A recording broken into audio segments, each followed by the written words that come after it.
Dans un tube de verre transparent, les gaz émettent des lumières de couleurs différentes. L'argon est bleu, tandis que le néon est rouge.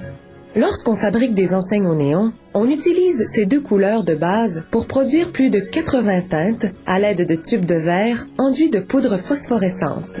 Par exemple, l'argon produit une lumière bleue qui deviendra verte dans un tube jaune. Pour cintrer le tube, on a recours à une technique de soufflage de verre. En suivant un modèle tracé sur une feuille ignifuge, on marque les endroits où on doit plier le tube. On chauffe chaque endroit avec ce qu'on appelle un feu à ruban, dont la flamme au propane atteint 650 degrés Celsius. En 30 secondes, le verre devient malléable. On plie soigneusement le tube et on souffle par l'ouverture pour rétablir le diamètre original du tube. On compare systématiquement chaque courbe au modèle. L'argon émet une lumière bleu acier, mais ce tube teinté va la transformer en bleu foncé. Après le cintrage, on coupe l'excédent et on frotte l'intérieur des extrémités pour enlever la poudre de couleur. On peut maintenant y fixer les capsules de verre qui contiennent les électrodes. On soude une électrode à chaque extrémité avec un feu à main et un tube de latex flexible. On scelle alors le verre autour d'une électrode en laissant l'autre extrémité ouverte. Puis, à l'aide d'un feu croisé, on forme ce qu'on appelle une tubulure, un mince tube contenant une bulle qui donnera accès à l'électrode ouverte. On soude la tubulure à cette électrode.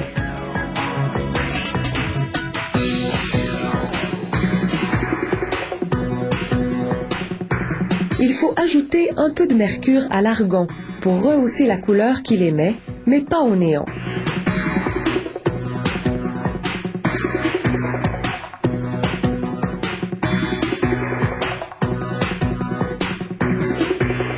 À l'aide d'un feu à main, on soude l'extrémité ouverte de la tubulure à un long tube de verre relié au système de pompage. On branche les électrodes au système, puis on l'active.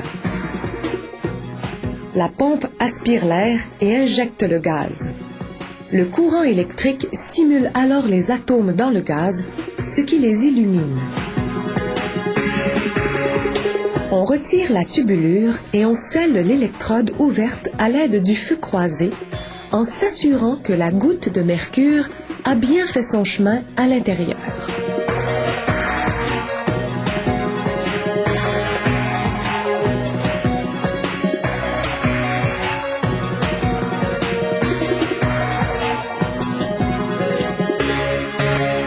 On trempe l'endos de l'enseigne dans la peinture noire, de manière à faire ressortir le lettrage ou le motif.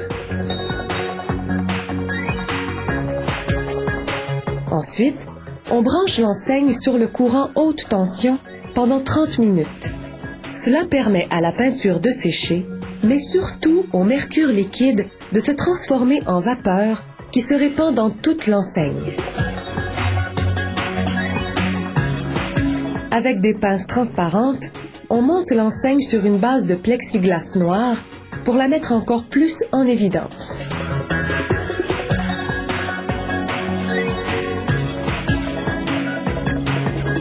Enfin, on connecte les fils des électrodes à un transformateur.